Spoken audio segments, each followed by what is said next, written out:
For each question, figure out if the relation is an equivalence relation, and if so, show what equivalence classes it has on its given set.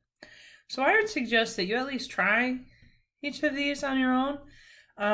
If there's one or two that you don't really get, oops, I'm not even in the frame at all, but if there's a couple you don't get, that's okay. Just try your best. If you can't get one, just move on to the next. Okay. All right, so number one, so let twiddle be a relation on the integers such that x twiddles y if x plus y is even. Okay, so first, oh yeah, sorry. Okay, forgot what I was doing. All right, something that we need to recall is that even plus even, so think 2k plus 2l, well, that's 2 times l plus k. Even plus odd, 2k plus 2l plus 1, well, that's 2 times k plus l and plus 1. But odd plus odd, 2k plus 1 plus 2l plus 1, well, that's 2 times k plus l plus 1, all in the timesing by 2. So that's going to be even. Okay? All right, you don't need to prove this, but you're probably going to need it somewhere. And by that, I mean, I know we're going to need it. Okay, so let's check our properties. I'm going to do this a little messy, but okay. So if a is an integer, well, then, well, we want to show that a plus a is even. Well, a is either odd or it's even. Okay, well, maybe let's say, let's rewind a little bit. And let's say to ourselves, let's think about this more in general. So if, let's say, n, m even integers, then n plus m even by above. Or we could have had the recall be in the proof, that's fine as well. If n, m odd, then n plus m. So n would twiddle m and m. Well, we're getting ahead of ourselves. Sorry. If n is in, how about without loss of generality? Without loss of generality, if n is even and m odd, then n plus m.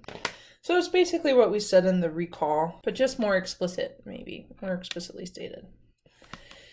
So we also know any a in the integers is either odd or even. And that's an exclusive or, right? Can't be both.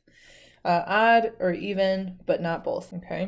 All right, so now let's check our stuff. All right, so part I, if a is an integer, then a even or odd, either way, a plus a is even. So a twiddles itself, okay? So that's kind of what that background was building up for me. I would say, all right, if you have two evens, when you add them together, even. Two odds, add them together, they're even. An even and an odd, add them together, you get odd.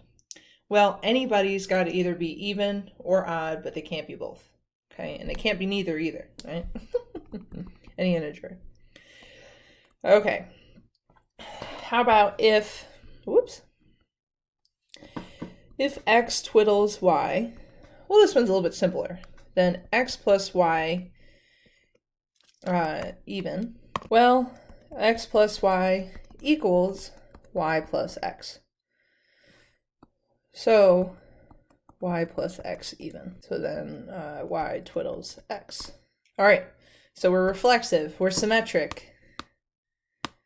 Sometimes I'll add at the end like reflexive.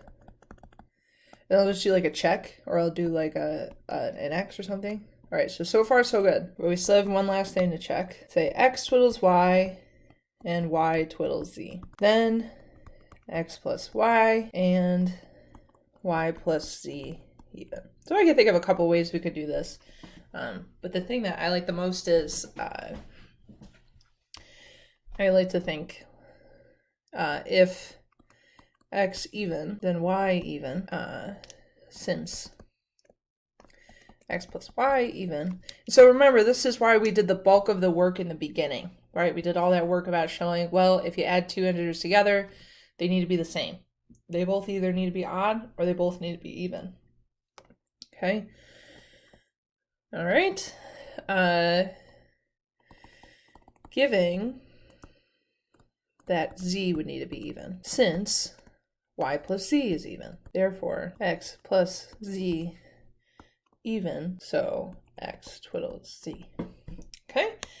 And then, but that's not it. What if x is odd? Well, it's actually the same exact argument. So that's why I get to say similarly. All right, transitive. Woohoo! Okay, so since 1, 2, and 3 were all true, what did I just do? I don't know. Therefore, twiddle is an equivalence relation over. All right, awesome.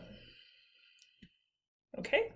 All right, so, all right, first part was, is it equivalence relation? And then if it is, what are its classes? Well, we kind of carved that out for ourselves, didn't we? We said, okay, if, so let's say, let's do this. Let's do it this way.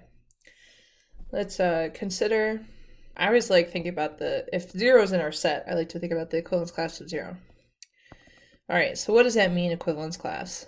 Well, it's going to be any integer such that 0 twiddles. Well, in our situation, that means any integer such that x plus 0 even. Well, 0 is even, so x would also have to be even.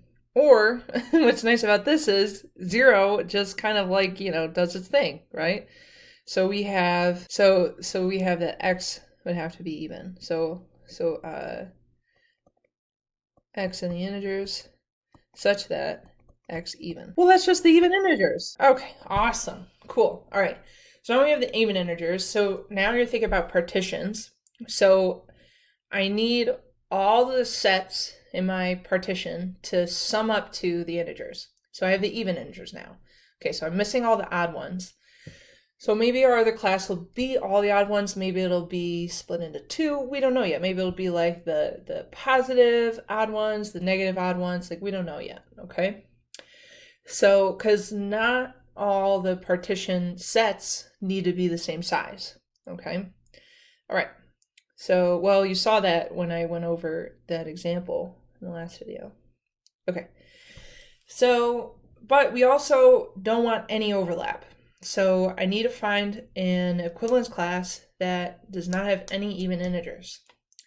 So I better not pick an even integer to look at its class. How about we pick like 1, and it's odd for sure. All right, so now I need integers such that 1 twiddles that integer. Well, we can go through the same process, right? So we need x, an integer, such that x plus 1 even.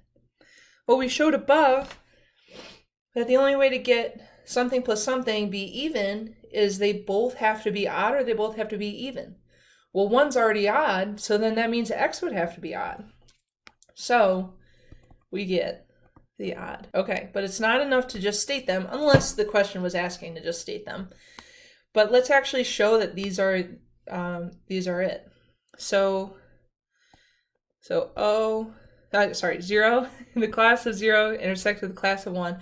Oh, and also you might have other questions like, well, Danica, what if I just wanted to say it was like 2? Or what if I wanted it to be like 2L for L in the integers or something? That's fine, they're all the same. So since they're all the same, I kind of just try to pick something that's kind of easy on me. So that's why I picked 0 and 1. Similarly with this could have been -1. Or it could have been 3k plus 1, k in the, sorry, not 3, 2k plus 1 for k in the integers. Okay? But it's fine, they're all the same, they're all equal. But I'm not considering all of them, I just need one class for each. Okay? So 0 intersected with 1, well, that's even integers, which I'm going to shorten to that. intersect with odd integers, well, they don't have anything in common. So I know for sure that that's the empty set. How about their union? Well, that's certainly going to be all the integers, because you got every integer is either even or odd. Okay, and you could talk about that. You can like write out some explanations. Remember, we're not like upset if you write some words, if you're trying to talk to us about stuff. Okay, so if you didn't have much confidence in yourself at the beginning of the video, but now you've watched the first one, I would really suggest that you try some of the other ones. This one is kind of hard, this number 2, but you can at least think about it, or you could think about the other ones as well. But yeah, I would strongly suggest you go back to the beginning and try them on your own as well. Okay? All right. Define a relation twiddle on the integers such that n twiddles m if n is equivalent to m mod 3. Okay. All right, so division lemma is probably useful. I have the luxury of not taking a test, so I'm not going to write the division lemma, but you all should definitely know the division lemma for sure, and would write it if this were an exam or a homework. Okay. So I'm just going to jump right into reflexivity. So if n is an integer, then n equals n.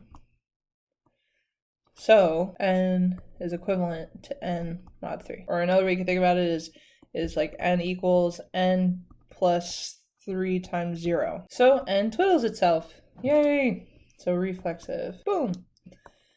Okay. 2. If n twiddles m, then n is equivalent to m mod 3. Well, here, I should say so. So as that happens, okay, well, meaning n equals m plus 3k, k in the integer, so some integer k, all right. Well, I can subtract 3k on both sides. So I can say n minus 3k. Another way to say that, and you don't have to do this. If you already see it, that's fine. But this is, might be helpful to some people. Negative k is in the integers, right? Because k is in the integers, so negative k is in the integers. So m is equivalent, right? Those are definitions of, so if this is not ringing a bell, I strongly suggest you look back at your notes, rewatch my videos. I have a playlist, so like, I think I have a playlist on MediaSpace and on YouTube. You could just hit the playlist at something and have it going on in the background while you're working out or something. I don't know, whatever works for you, but you really want to get these ingrained in there. Okay. All right, so we have that. So what do we, oh yeah, m, whoop, hello. M twiddles n, symmetry. Check. All right, now we need transitivity. If n twiddles m and, I don't know, m twiddles l maybe? Meaning n is equivalent to m mod 3 and m is equivalent to L mod 3. So there exists K. Oh my gosh, I used all my letters already. How about a T? Oh, that looks too much like plus though.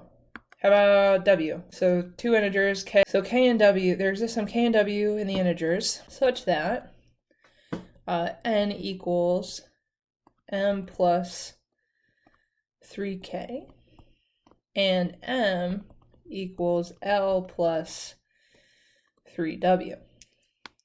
All right? Okay, this is where stuff's gonna get kind of fun. So we need a relationship between N and L, right? Because that's what we're trying to show. We're trying to show that N twiddles L. So we want to show that N equals L plus 3 times some integer. So what if we rewrote this as M equals N minus 3K, and then we can substitute that in over here. So then we have N minus 3K equals L plus 3W. Awesome. Okay, so now we have N and L in an equation together. So let's move that to the other side. W minus K is in fact an integer since W and K are both integers. That means that n is equivalent to L mod 3. Woohoo! Okay, so now we have that n twiddles L, transitivity. And so if you noticed, there wasn't anything really special about 3. Like, I kept using 3 over and over again, but if we replaced 3 with just any other natural number, it would have all been the same, right? We could have just replaced all the 3's with our other natural number, whatever we chose that to be, and we still would have gotten the same result. Okay, so that means that this mod equivalence is an equivalence relation, funnily enough. So hopefully, if you ever do go back and rewatch my mod videos, hopefully that makes more sense then about me talking about like the equivalence is different than equals, but it still has those properties, yada yada. Okay, so now let's figure out what its classes are. Here's where the division lemma is going to come in handy. Okay, so if we consider, I don't know, maybe let's say n in the integers. Okay, well I'll rewrite division lemma. Whoops. K and R in the integers such that there's this unique, such that n equals, well, our important number is 3, so it's going to be 3k plus r. But what's our special thing about r? Well, it could be 0, but it definitely has to be, nope, sorry, wrong thing. I always mess it up. But definitely has to be less than 3, okay? So r could be 0, 1, or 2, okay? In our specific situation here. All right. So the class, the equivalence class of n, well, that's going to be all elements, all integers such that n twiddles that element, which means that it's all integers such that n is equivalent to x mod 3. Okay, well that doesn't seem to really help us that much, Danica, and also I still don't know why you're doing the division lemma. Well, I revealed my secrets too soon, but here we go. Alright, so that means that I want all integers x such that there exists a k that, that's a little misleading. There exists a m, maybe, such that n equals x plus 3m. If we reverse this, if we say instead of this, maybe we say x equals n minus 3m, or plus negative m plus 3 times negative m, where negative m is an integer. Sorry, I forgot to say that m is an integer. Well, what does this look like? It's 3, so it's 3 times an integer plus some integer. Well, we could choose our n to be our r from above. Yeah, all this is misleading, isn't it? I apologize. But so let's think about this. So consider 0. This is all the elements x such that there exists an m in the integers such that x equals 3 times negative m plus 0, or just positive. It doesn't matter. It doesn't matter either way. We could just pick something different. How about, right? Because remember, I could have made this a whole lot easier on us. I could have just flipped this to x twiddles n. Yeah, I'm sorry I didn't do that, but that would make this whole thing a lot easier because we would have started with like n equals x. X equals n plus 3m. But holy guacamole! So this means we need an x who, when you apply the division lemma, the remainder is always 0. Okay, well, what are all our options? All our options are 0, 1, or 2. So this should include every single integer. So integers, so 3l plus 1, okay? X in the integers such that there exists an L. Okay, all right. So by by division lemma, every integer is in 1 and uniquely 1, okay? By what I talked about above, by the definition of it, right? So there's a unique k and r in the integers such that n equals 3k plus r, where r is either 0, 1, or 2. Okay? And so this is a huge hint for like the rest of your mathematical career. That whenever you have, well, really mostly for this, but when you're trying to find the equivalence classes and your equivalence relation has to do with mod, try checking out all the 0 and then all the natural numbers less than what you're modding by.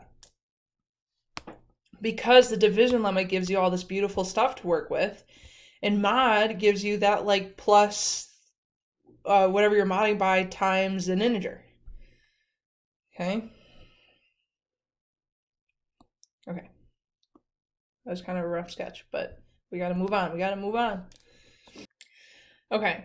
Number 3, let's do that one first. So define a relation twiddle on the reals such that x twiddles y if 2 plus 2 equals 4. Well, 2 plus 2 does equal 4, right? So this is kind of a ridiculous relation. And I think it's important to point this out because just because there's a relation between two elements doesn't mean that they're like necessarily related in some way, okay? Because this actually means x twiddles y for all x and for all y, okay? So x twiddles y for all x and y in the reals. So guess what? It is an equivalence relation because reflexive, yeah, you twiddle yourself. Symmetric, yeah, everybody's twiddling everybody. So if x twiddles y, then we already knew that y twiddled x. It has nothing to do with like, oh, we had some math to do. It's just everybody's twiddling everybody. Same thing with transitivity. X twiddles y twiddles z. Well, we already had that x twiddles z because, and your explanation is 2 plus 2 equals 4. How silly is that, right? And then you'll have one equivalence class and maybe let's pick 0 and it's everyone. Okay, so now I have one equivalence class because everybody twiddles everybody. Because guess what? 2 plus 2 is 4. So here's how I would write that. X in the reals such that 2 plus 2 equals 4. Well, that's the reals. I know it's kind of silly, but I thought it would be nice to show you that, you know, that they're not always related, so to speak. All right, define a relation on a non-empty set X such that so nobody twiddles each other. So right away, we try to show reflexivity. X is in X, and we know that there is an X in X because it's the non-empty set. It's a non-empty set. Well, X doesn't twiddle X, so not reflexive. And remember, I said all you need to show it's not one of them. So it's not an equivalence relation. So since it's not an equivalence relation, it doesn't make sense for us to talk about equivalence classes because equivalence classes is only with equivalence relations. Okay? All right. But a follow-up question I did want to ask is, when is this an equivalence relation? So let's talk about what this is. So if we think about it in terms of the parentheses, like we had before, well, our relation is the empty set, right? And remember, the empty set is always a subset of anything. And so in our situation, this is a strict subset because X is non-empty. So there is at least one element in X. So there's at least one element in X cross X. All right, well, this is the relation set or relational set that defines the relation. So ask yourself, is there a set X that this would be a relation on? Well, the big clue is that I said in general, I said any non-empty set, this is not going to work. So what about the empty set? Okay, so this is what blows people's minds usually. So let X be the empty set and define any relation. I don't care what it is. What are all of our statements? All of our statements are if-then statements. So if X is in X, then X twiddles X. We want to show if that's true or false. Well, is a if-then statement true or false when the if part is false? Then the if-then statement is true. Right? So remember, your ma offers to give you $10 if you get an A on the quiz. You don't get an A on the quiz. So then it doesn't matter if your ma gives you $10 or not, her statement was still true because you didn't even get an A on the quiz. So how could you even verify? Right? So this is actually true. It is reflexive. But why that is because there is no X. This is something called vacuously true. I'm pretty sure it's spelled this way. Fact. You can look it up on Wikipedia. They have a really good description of it. Same with part 2. If X twiddles Y, well, guess what? X doesn't twiddle Y. There ain't no X and there isn't a Y. I don't even care what's in the then part because it's going to be true. Because the if part is false. Same with transitivity. It's just doubly. Oops. We don't have an X, we don't have a Y, we don't have a Z, and we certainly don't have them all related to each other, okay? So I hope that makes some sense. So this is like, I might have spelled it wrong and I apologize, but that's the thing to look up to. Look up on Wikipedia. All right, I hope that made some sense. I hope that helped. See you around. Good luck on your final. I'm not sure if I'm making any more videos for the final, but see ya.